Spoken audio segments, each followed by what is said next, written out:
Misliš, je na Ptujskem manjkala podobna stvar kot je Digitalis? Povedal si že, da se ukvarjaš tudi s problematiko mesta in vsem ostalim.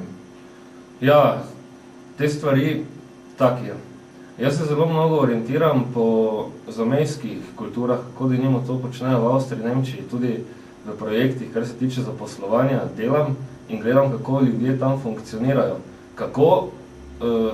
Kaj so tisti faktori, da so njihove kulture ta trenutek stabilnejše od naše. In to je dejansko tisto, bi dejal po domače, treba si je upati. Treba je vzeti na prvo roke in storiti, brez poslušanja sugestij, ker sugestije v našem okolju so pogosto, kaj te se brez veze, kaj boš to delal, se to nikoga ne zanima. Dejansko pa vidiš, ko je let prebit, to vleče kot magnet in kot neka lokomotiva.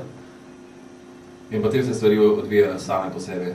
Stvari se odvijajo same po sebi in s tem, da je vpletena tudi glasbena skupina kot konkretni izdelek, kot prej za nastopi na televiziji in albumi, je to tako ali tako pojmovano kot nek celoten bazen te medije. Na kratko mi povej, je ta medij umetnost ali gre za popkulturo? Tukaj jaz nisem tako strog in izključujoč, za mene je tudi popkultura umetnost.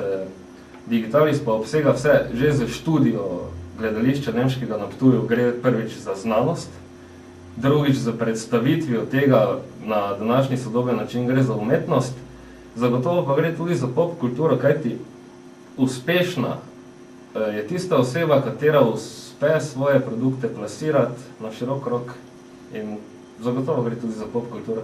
Prav, več pa bo povedala po Depeših.